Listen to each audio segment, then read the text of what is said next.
Welcome back. Here with us on Urban Debate on Mirror Now. And joining me on the broadcast this evening is former Finance Minister of the country and Rajya Sabha Member of Parliament, Mr. P. Chidambaram. Mr. Chidambaram, thank you very much for joining us here on Urban Debate on Mirror Now this evening. It's always a pleasure to have you on the show. Even though fuel prices have remained unchanged for over 22 days, the fuel fury, sir, is raising the political temperature during the last 48 hours, with Prime Minister Modi naming the opposition-ruled states. By asking them to reduce VAT, he has held them responsible too for high fuel price pain. Opposition, we all know, had built this narrative that this government is guilty of not providing relief. Now, by saying what the Prime Minister said yesterday, has he made opposition a partner in crime? That is gratuitous advice.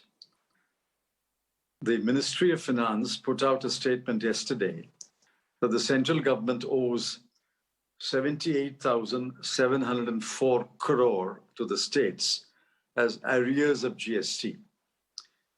Now, two finance ministers have put out their own numbers, and even if you add those two numbers or add the other numbers which are spoken about in the media and by the finance ministers concerned, the amount is much larger than 78,704 crore rupees. So if you hold back 78,704 crore rupees on your own admission, what right has the central government to say that the state government should reduce the VAT on petrol and diesel? That's the one of two taxes available to the state government. The first is VAT on petrol and diesel. The other is excise duty on liquor. Virtually, there is no other taxing power of the state government. States' own revenues, that is SOR, as a proportion of total revenues, is declining every year. The central government has unlimited powers of taxation. It has income tax, it has excise duty, it has customs duties, it has service tax, it has GST, whatever. And it has got the power to levy cesses. And it collects a huge amount by way of cesses, which are not even shared with the state governments. And as we speak today, the central government's tax on petrol and diesel per litre is higher than the average of the state government's tax on petrol and diesel. What right has the central government to ask the state governments to reduce taxes when you have imposed a huge tax burden on the consumer? But Mr. Chidambaram, the argument is if some states, here I'm talking about both BJP as well as non-BJP states like BJD government in Odisha, Congress in Rajasthan, earlier in Punjab too, had the elbow room to slash VAT on petrol and diesel, why can't other states that he mentioned do it? All states are not equal. You have to look at the size of the budget, the revenue as a proportion of total revenues as a proportion of expenditure, what is the revenue deficit and the fiscal deficit, and what is the overall debt burden of the state, and what does it cost to finance the debt. These are not equal. All other things being equal, what we call ceteris paribus, then of course what you say is correct. But not all things are equal. So I don't think there's any point in comparing one state's fiscal position with another state's fiscal position. That's never done. It cannot be done either. Mr. Chidambaram, now even the petroleum minister has raised the issue of jet fuel or ATF. He has highlighted states like Maharashtra, West Bengal, Delhi, charging over 25% VAT on jet fuel as compared to 1% by BJP-ruled states, including UP. Now, there's a huge gap between 1% and 25%. Isn't there scope for moderation? The international airports are in states not ruled by the BJP. Mumbai, Chennai, Hyderabad, Kolkata. So what's the point of this comparison? If you are ruling the hinterland states, and they don't have an international airport, or they don't receive as many international carriers or international flights. Obviously, they don't look upon tax on jet fuel as a major source of revenue. But for states which have international airports and which receive a large number of international flights, both domestic airline and foreign airlines, tax on jet fuel is a major source of revenue. As I said, not all other things are equal.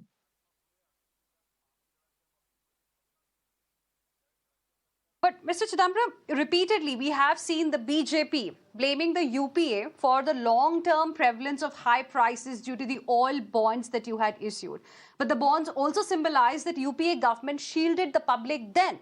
So why is it that only the centre needs to soften the blow, not the states? Do they not have any responsibility? How many times have we put out these numbers? The total bonds were 1,84,000 crore. It has to be paid over the next, I think it's been paid, and it has to be liquidated over the next few years. The Modi government in the last 8 years, the central government alone has collected 26 lakh crore from taxes on petrol and diesel, out of which 21 lakh crore is taxes, and the remaining about 5 lakh crore is because of the super profits made by the oil companies in terms of dividends, etc., etc. So having collected 26 lakh crore in 8 years, what are you blaming 1,84,000 crore for? It's absurd. These numbers have been put out, but the media repeats parrot-like what the government puts out without asking the government, what numbers are you talking about? Number one. Number two, those states which can afford to cut taxes on petrol and diesel have done it. 1 rupee to 3 rupees to, I think one state has done 5 rupees. But that's all they can afford. The central government must cut taxes and set an example. Once the central government cuts the taxes on petrol and diesel, then it has a moral right to ask the state governments to contribute their bit. Okay. So recently, Mr. N.K. Singh, Chairman 15th Finance Commission, had flagged how the culture of freebies, a quick road to voters' heart, seems to be threatening the economic viability of states. I'd like to have your comments. Are these huge commitments of free bijli, free pani, free public transport, free smartphone tablets by the centre as well as states now the reason why there is this reluctance to lowering taxes on cash cows like fuel? If you give it to industry, you call it PLI. If you give it to the poor, you call it a freebie. Let Mr. N.K. Singh first comment on the PLI program. How much has been given as way of PLI? I'm not against PLI, but don't take an elitist, pro-capitalist, anti-poor approach. Are they poor in this country or not? Have they suffered or not? Have they lost jobs? Have they lost incomes? Have they not gone through a terrible pandemic?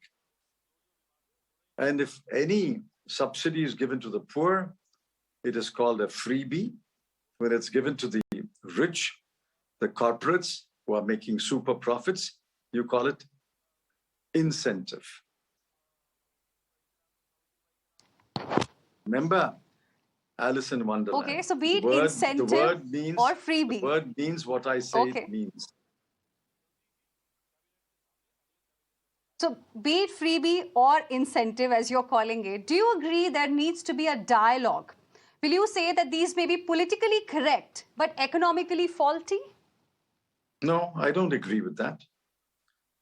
A developing country with a large number of poor people, large unemployment, people in a country where they're in the hunger index, they are 101. There is malnutrition. There is anemia among a vast majority of women. Is required, bound, obliged to go to the help of the poor. So I don't believe that freebie by itself should be banned or taken out of the political or economic lexicon. And what did you say? I call it incentive.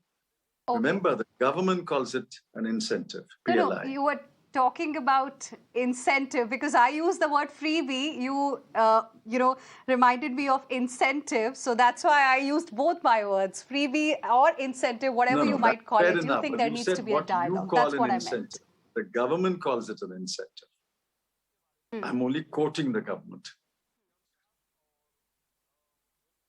Yes. Now, sir, amidst this political blame game that's going on fuel since last 48 hours specifically, what should consumers expect? They are told you're getting free power, free food grains, but direct cost of high fuel prices and rising cost of commodities they buy due to high fuel cost is robbing their pockets on the other hand.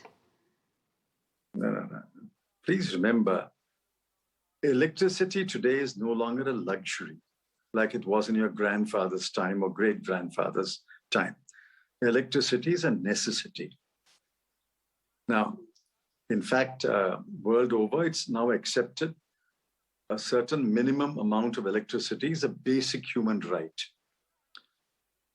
Now, if you believe that basic human rights are the responsibility of the state, like medical care, like education, why is not a certain minimum units of electricity not a basic human right? Conceptually tell me, why is it different from primary health care and why is it different from school education? They're all basic human rights.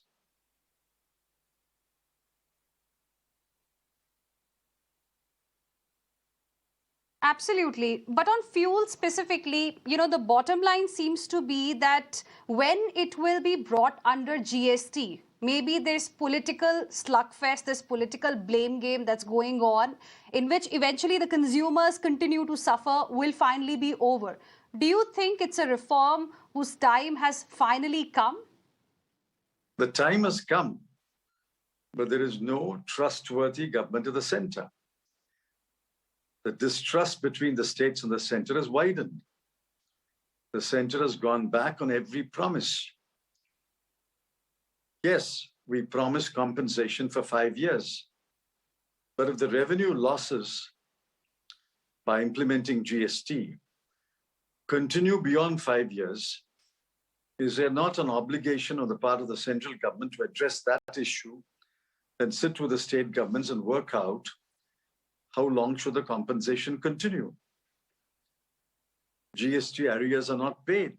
As I said at the beginning, as we speak today, there are 78,704 crore rupees of GST, according to the admission of the Ministry of Finance. I think the day the Prime Minister asked states to cut taxes, the Ministry of Finance embarrassed him. I don't know if any heads will roll as a result of this massive, huge embarrassment on the day the Prime Minister was making a statement. Therefore, first you must rebuild trust in the GST Council. The GST Council can only function on the basis of trust. But today, the central finance minister and the BJP-ruled states, under a fiat or a command, gang up together and virtually silence the non-BJP finance ministers. The non-BJP finance ministers are not only outvoted, but are outgunned by the lung power of the Union finance minister and the BJP finance ministers, which is why they come out of the meeting and make statements, or they go back to their respective legislative assemblies and make a critical statement. The GST Council was intended to function on the basis of mutual trust. That trust is absent today, and as long as that trust deficit remains, I don't think fuel will come under GST. Okay, so you say that there is a major trust deficit as far as GST Council is concerned. Moving on now, Mr. Chidambaram, to another important issue that I want to discuss with you. Now, Russia-Ukraine war doesn't seem to be getting over soon. Fuel is the main reason why inflation today is causing a heartburn. You've been India's finance minister, presented the second highest number of 9 budgets. You've also battled inflation storm. How bad is the situation currently in India, according to you? Pretty bad. Wholesale inflation is 14.5%. CPI inflation is 7%. And even that may be understated for all we know, because these are estimates that are made. And it's pretty bad. Interest rates have to rise, but the RBI is holding back. In fact, the commentary on the MPC minutes is that the RBI seems to have lost its way. The minutes don't show what the direction they are pointing out to. And interest rates must rise sooner than later. When interest rates rise, there'll be a further outflow of capital, there'll be capital flight, there'll be pressure on the exchange rate that will increase the import bill.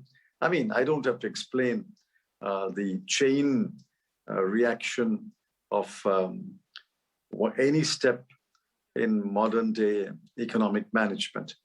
So I don't think this government has a well thought out policy to tide over the inflation crisis. The last inflation crisis we dealt with was in 2013-14. And you heard Dr. Raghuram Rajan explain a couple of days ago how we tackled that inflation and brought down inflation.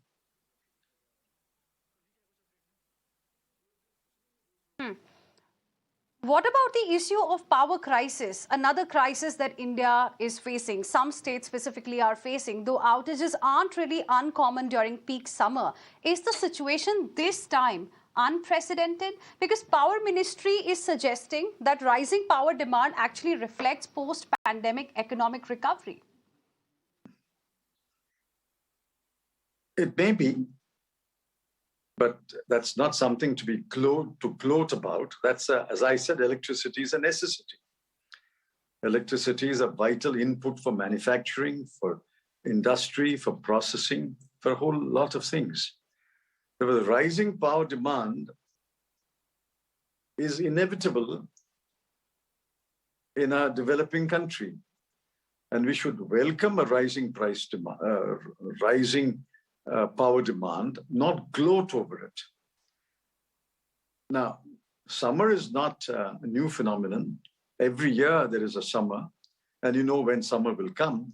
Summer will come after spring. It's a no-brainer. So you should have prepared in advance. This is a man-made crisis. This is because of incompetent management in the coal ministry and the power ministry. We have abundant coal. We have abundant labor. We can mine as much coal as we want. Why is there a coal shortage? Now, somebody says there's enough coal, but there are no rakes to transport it.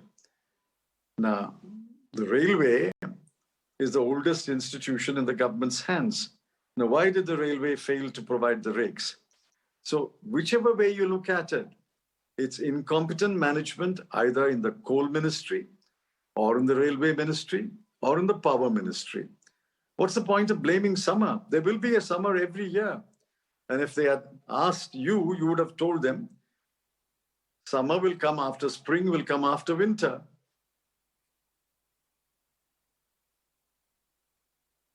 Okay.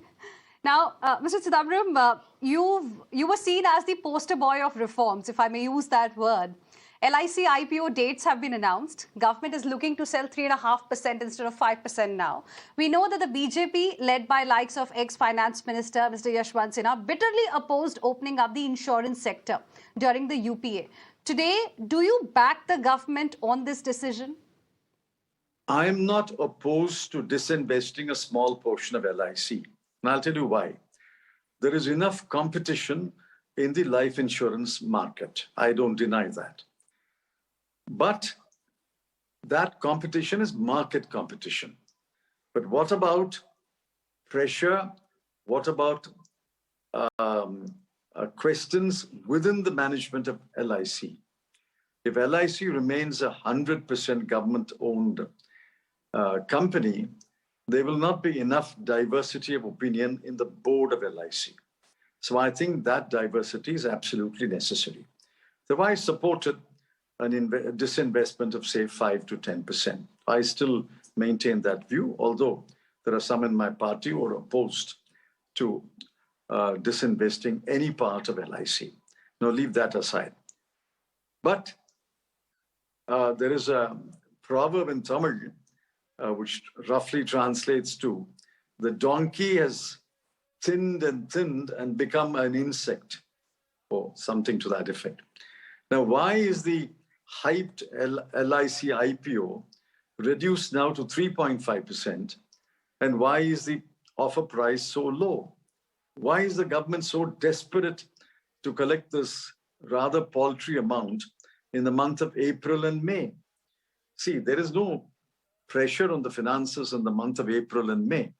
Your entire borrowing is ahead of you. Your revenues, you claim, are robust. Direct taxes have grown by some 42% or so.